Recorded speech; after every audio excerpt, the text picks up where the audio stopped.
noches amigos, ¿cómo están? Mi nombre es Úrsula Chamochumbi y esto es En la Mira. Ya saben, el programa llega a ustedes a través del 91.9 de la FM en PBO Radio, la radio con fe, gracias a la producción de la Coordinadora Republicana. Bienvenidos a esta nueva edición que promete ser súper interesante porque vamos a conversar de un tema que nos importa o nos debe importar muchísimo a los peruanos, ya que se trata de nuestra propia historia, de nuestra y de la conformación de nuestra identidad. Claro, también como el tema de la semana pasada es algo espinoso conversar sobre esto, ya que hay muchas posiciones encontradas, pero es importante porque este programa, como siempre, como ustedes ya saben, trata de darle un nuevo enfoque a la batalla cultural, trata de contarles la verdad a pesar de todo lo que nos han dicho en el colegio, en la universidad, lo que escuchamos de muchas personas, de políticos, incluso de intelectuales. Siempre es bueno preguntarnos, ¿nos estarán contando lo que realmente sucedió? ¿Nos estarán diciendo lo que realmente nos conviene?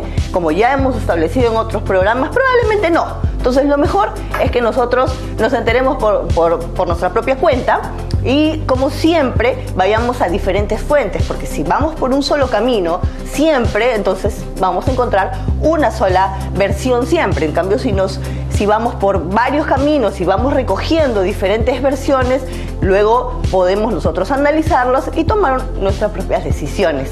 Hemos invitado hoy para hablar sobre este espinoso tema a Rafael Aita. Él es el famoso Capitán Perú. ¿Cómo estás, Rafael? Hola, ¿qué tal, Úrsula? Muy buenos días. Aquí encantado de estar contigo para conversar este tema tan interesante. Gracias, Rafael.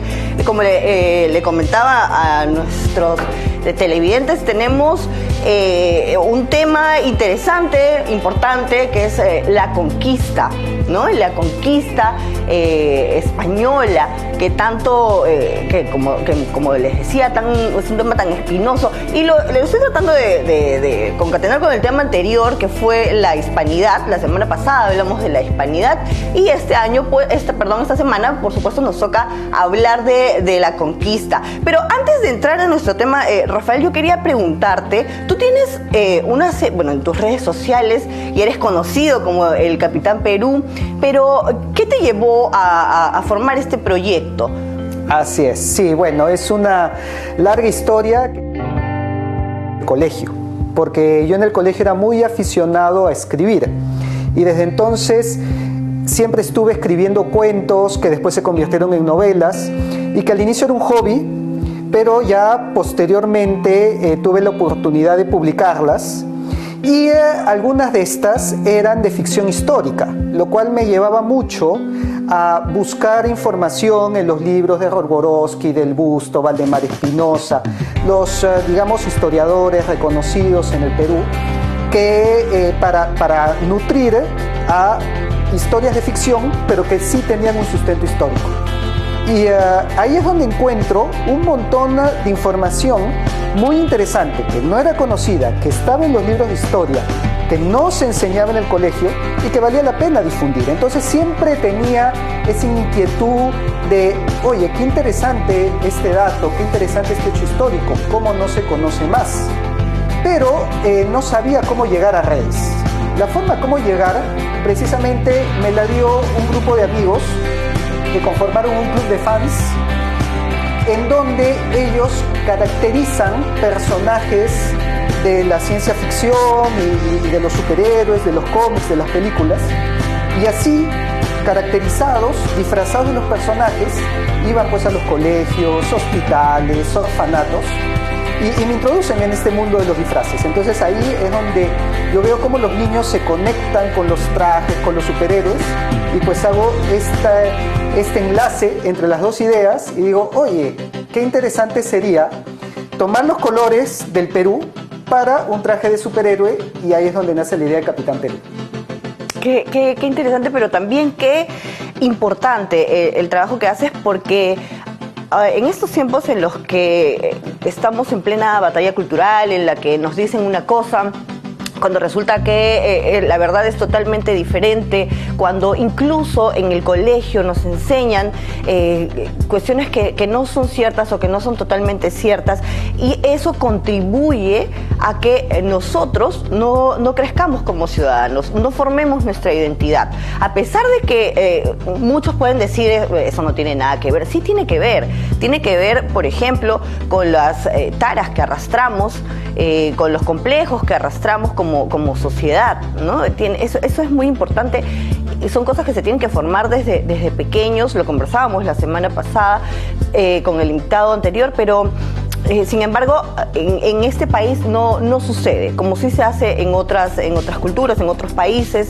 En este país nos cuentan una historia, nos enseñan a odiar a los malos, ¿no? Nos enseñan, por ejemplo, español malo, inca bueno, ¿no? Y eso es todo. Entonces pero lo que la gente no entiende es que ese español forma parte de lo que es, ¿no? Porque nosotros no solamente somos no solo somos mochicas, chimús, incas, no sé, también tenemos la cultura europea, también tenemos de españoles, de italianos, etcétera. Entonces, es un problema realmente, porque aprendemos a rechazar nuestra propia identidad, nuestro propio ser. Entonces, pero metiéndonos ya de lleno en el tema que nos convoca, ¿cuál es, dirías tú, la principal idea errada que nos dicen en el colegio acerca de la conquista? Yo diría que más que una idea, es una metodología de análisis histórico que, bueno, más allá que esté errado o no, porque no podemos hablar de una metodología errada, pero sí podemos hablar de una metodología que está fuertemente sesgada por una dicotomía hegeliana, impregnada totalmente de un discurso de lucha de clases, en donde divide a los procesos históricos en bandos, ¿no? Como bien has dicho, buenos contra malos, ¿no? Incas contra españoles, o mejor aún, opresores contra oprimidos. Si leemos toda nuestra historia, vas a ver que está impregnada de este discurso de este es el grupo de opresores, este es el grupo de oprimidos. Ya sea Guerra del Pacífico, ya sea independencia, ya sea conquista, ya sea virreinato, pero prácticamente es transversal a eso. Y lo vemos incluso ahora. Estamos en este momento continuamos con ese relato de los opresores,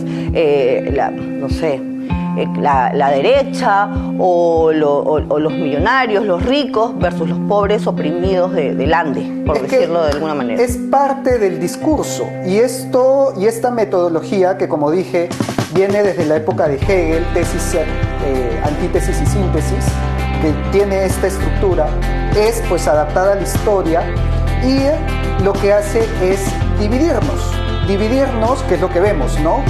Yo pertenezco a este bando, tú perteneces al otro, ¿no? Yo soy autóctono y tú no. Y claro, obviamente nos hace mucho daño como país, porque nos hace un país más fragmentado, cuando en realidad, si vamos a los hechos históricos, vamos a encontrar que no existieron esos dos bandos por ningún lado. Al contrario, vamos a ver que por el lado de los españoles, ellos tenían bandos internos, específicamente los de los pizarristas y los almagristas, que terminaron una guerra civil entre ellos. A Pizarro no lo mató ningún indígena, ningún inca, lo mataron los almagristas.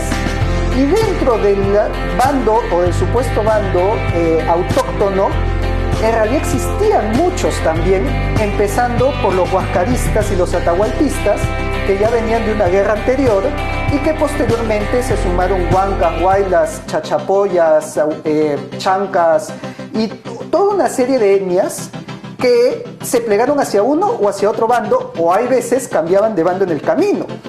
Y por lo tanto encontramos que a la hora de excavar, de estudiar los restos del asedio de Lima que realizan las tropas de Manco Inca y que rodean Lima, la Lima que había recién sido fundada por Pizarro, el mayor número de bajas en ese asedio fue ocasionado por por armas incaicas, por macanas, por piedras, etcétera, porque no fueron los españoles el mayor número de los que peleó ahí contra Manco Inca.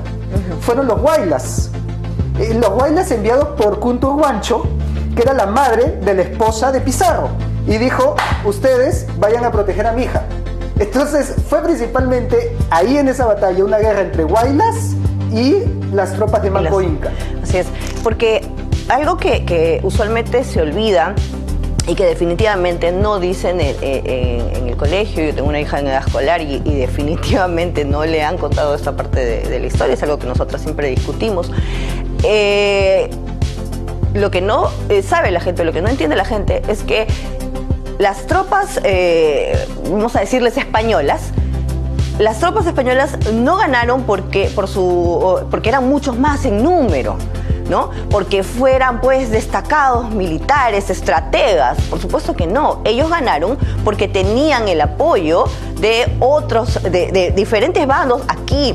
¿Y por qué tenían ese apoyo? O sea, ¿porque que les lavaron el cerebro? No, para nada. Lo que pasa es que los incas también eran un imperio. Los incas también fueron conquistadores. Los incas también destruyeron otras culturas.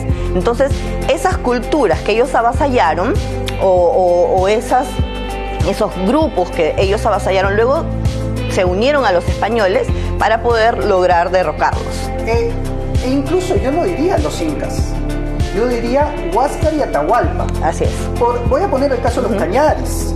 Los cañaris eran fieles, de tal vez los más leales servidores del Inca, y por lo tanto, cuando Atahualpa se subleva contra Huáscar, los cañaris fueron una de las pocas etnias del norte que se mantuvieron leales a Huáscar, y cuando Atahualpa gana les da un escarmiento terrible, o sea, les prácticamente comete un genocidio ahí con los cañaris, y por eso es que los cañaris toman como enemigo a Atahualpa y apoyan a los españoles cuando ven que los españoles capturan a Atahualpa.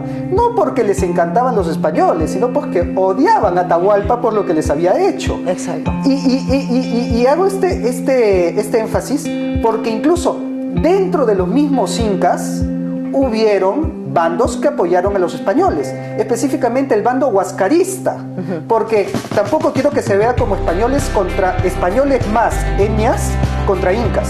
Claro, porque no era así. Porque los incas... Aquí había una guerra civil. Había una guerra entre hermanos y del bando de Huáscar apoyaron a Pizarro en contra de los atahualpistas. Ese fue el caso de Paullu Inca.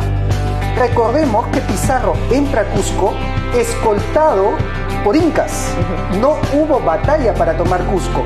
Lo recibieron como aquel que había hecho justicia contra Atahualpa, que había destruido prácticamente toda la panaca de Huáscar y había cometido incluso un sacrilegio, quemar la momia de Tupac Yupanqui, que para el Cusco eso fue un deshonor imposible que nosotros imaginemos.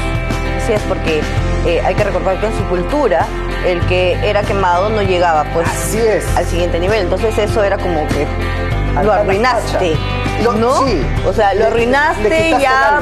Exacto. Así es. Exacto. Entonces, todo esto confluye para que, obviamente, la conquista española tenga éxito, ¿no? Pero luego de esto, esta es la parte, digamos, inicial, ¿no? Es la parte inicial. Pero luego de eso se habla mucho, por ejemplo, de la esclavitud de los españoles, ¿no? Yo siempre leo la esclavitud, el genocidio, cómo acabaron con nuestra gente, pero esas cosas tampoco son ciertas.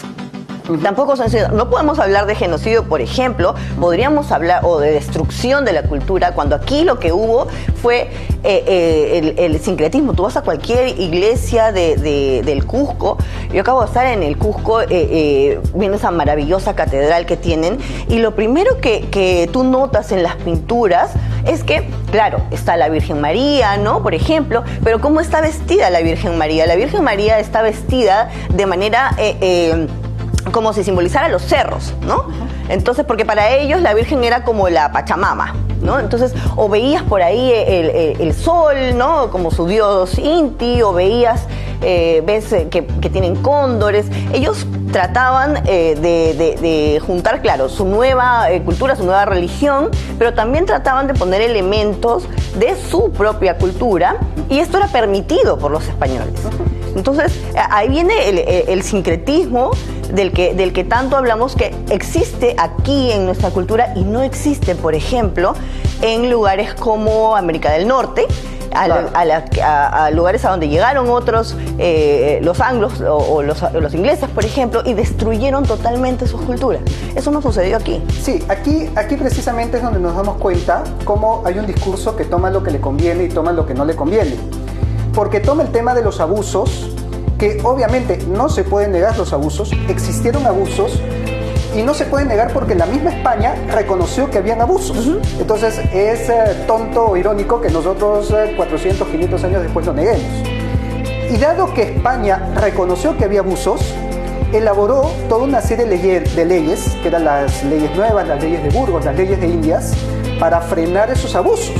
Y lo que nadie cuenta es que España se compró una guerra para lograr hacer valer las leyes de Indias que ponían freno a los abusos de los encomenderos. Y esa es precisamente la Guerra de Encomenderos, en donde Gonzalo Pizarro se levanta en contra de la propia España porque él, junto con los encomenderos, quería seguir tratando a los andes como su propia chacra.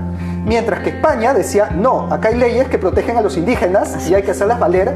Y se compraron una guerra contra Gonzalo Pizarro, que terminó decapitado y su cabeza en una pica en la Plaza Mayor de Lima. Entonces, estos son estos matices que no se cuentan. No se cuenta que realmente existió por ejemplo, la Junta de Valladolid, donde se discutió la validez de la conquista. ¿Estamos haciendo lo correcto? ¿Qué es lo que debemos mejorar? Eso es algo que no se hace hasta el día de hoy. O sea, no me imagino a Estados Unidos cuestionándose, haciendo un congreso para cuestionarse si debe entrar a Irak o a Afganistán. Lo hacen y ya, pero España ya lo hacía 500 años antes. Esos son los elementos que no se cuentan. No se cuentan que, es cierto, existieron abusos, pero también existió una iniciativa para frenar esos abusos y que está también incluso, se me viene a la mente, la figura del protector de indios. No se puede negar que hubieron abusos porque si no, ¿cuál era la idea de un protector de indios? Pero el solo hecho que España diga, voy a nombrar un protector de indios para que proteja sus derechos, ya nos muestra un adelanto que no lo tenía Inglaterra en América del Norte. Exacto, y aparte que es bien interesante porque obviamente el abuso no era una cuestión de Estado, claro, no era sistemático, pero tampoco era una cuestión de Estado, no era que España decía vamos a abusar de ellos, no, al contrario, era como en cualquier lugar, en cualquier situación, en cualquier momento de la historia, que habían personas que abusaban de otras, por supuesto, ¿no? Así es. Pero la posición institucional era no se puede abusar de esas personas. Entonces, una posición institucional que viene del testamento de Isabel la Católica, en donde en su testamento dejó escrito que se proteja a los indios, usando sus propias palabras. Y por lo tanto Isabel la Católica debería ser reconocida como precursora de los derechos humanos. Se adelantó cientos de años a los derechos humanos al considerar que prácticamente todos sus súbditos, tanto peninsulares como americanos, eran iguales porque pidió igual protección para todos ellos. Es irónico, ¿no? Ahora que tanto se habla de la reivindicación, de todo lo andino, ¿no? Y los derechos humanos, cuando eso ya lo teníamos aquí, lo teníamos desde el principio. Y antes, o sea, ¿qué reivindicación? ¿De qué estamos hablando? Antes, mira, si nosotros tomamos el tema, por ejemplo, del matrimonio, en Estados Unidos, el mal llamado matrimonio interracial, porque sabemos que no existen las razas, pero bueno, así se le llamó, el mal llamado matrimonio interracial se aprobó en 1967. Antes de 1967, en Estados Unidos estaba prohibido, era ilegal que se casen personas con distinto color de piel. 500 años antes, en el Perú, Francisco Pizarro estaba tomando como esposa a Inés Guayra Yupanqui, que era la hermana de Atahualpa, algo que muy pocos conocemos. Sí, Pizarro se casó con la hermana de Atahualpa y dio inicio al mestizaje en el Perú, que bueno, ya después lo hemos visto, incluso el más alto exponente de esto es el Inca Garcilaso de la Vega, ¿no? De padre español y de madre ñusta, princesa incaica. Y por lo tanto, es ahí donde nace nuestra identidad peruana que tanto estamos buscando. En ese matrimonio, esas son nuestras raíces, porque esos niños, que tuvieron 2 hijos, Francisca Pizarro y Gonzalo Pizarro Yupanqui, fueron los hijos de 2 imperios. En su sangre tenían la sangre del Marqués de la Conquista y al mismo tiempo la sangre del Inca. Eran los nietos de Huayna Cápac. Así que en esos dos niños se concentraron esta descendencia real por parte de los incas que nos configura como peruanos. Eso es lo que nosotros somos. Y tal vez por dejarlo de lado es que todavía estamos buscando nuestra identidad. Exactamente, por dejarlo de lado y también por permitir que no nos formen en esa identidad. Que no se enseñe esta historia. Yo cuando a muchos les digo, oye, fíjate, Francisco Pizarro tomó como esposa a la hermana de Atahualpa, se les rompen los esquemas. Me dicen, no puede ser, pero si Pizarro era un asesino, un genocida, un desgraciado. Entonces lo hizo para abusar de ella. No, las crónicas dicen que realmente la amó. Y me dicen, ¿y eso por qué no me lo han enseñado? Y sus hijos eran tratados como realeza. Y sus hijos eran tratados como realeza al punto que despertaron celos entre los mismos españoles. Porque quienes persiguieron a sus hijos no fueron incas que los respetaban como descendientes de incas, sino fueron los almagristas, que veían que ellos iban a ser los herederos del poder y que se iban a quedar sin nada. Y por lo tanto fueron los almagristas los que persiguieron a esos niños. Entonces, este discurso de opresor oprimido, ¿no?, español contra inca, se rompe, se destruye ante la evidencia histórica. Así es. Otra cuestión importante es la religión, ¿no? Nos dicen que los españoles vinieron a imponer su religión, a construir sobre los palacios incas, ¿no?, sus iglesias sobre los palacios incas, y que que los incas tenían su propia religión. Obviamente el que conquista quiere imponer su cultura, quiere imponer su religión, pero no fue pues de la manera tan traumática como nos lo cuentan, ¿no? No fue tampoco, si no te vuelves cristiano, entonces mueres, ¿no? A ver, acordémonos que la conquista propiamente dicho fue más un pacto de alianzas. Y por lo tanto, recordemos que el mismo Pizarro y el mismo Almagro coronaron incas. Eso es una alianza, eso no es una imposición. Ellos tomaban, decían, a ver, acá quién le corresponde, quién es hijo de Huayna Cápac, tú, ya, pum, la borla y tú eres mi aliado. No había forma que ellos le impongan nada a ese sujeto porque tenía más poder que el mismo Pizarro y el mismo Almagro. Pero sí, estos incas vieron la necesidad de reforzar esa alianza a través de la religión. Y es por eso que la primera conversión voluntaria que se dio en nuestro territorio fue precisamente la de Pauyo Inca, que fue coronado inca por Almagro y fue reconocido como inca en Cusco. Y Pauyo Inca, para reforzar esta alianza con los españoles, pide el bautizo.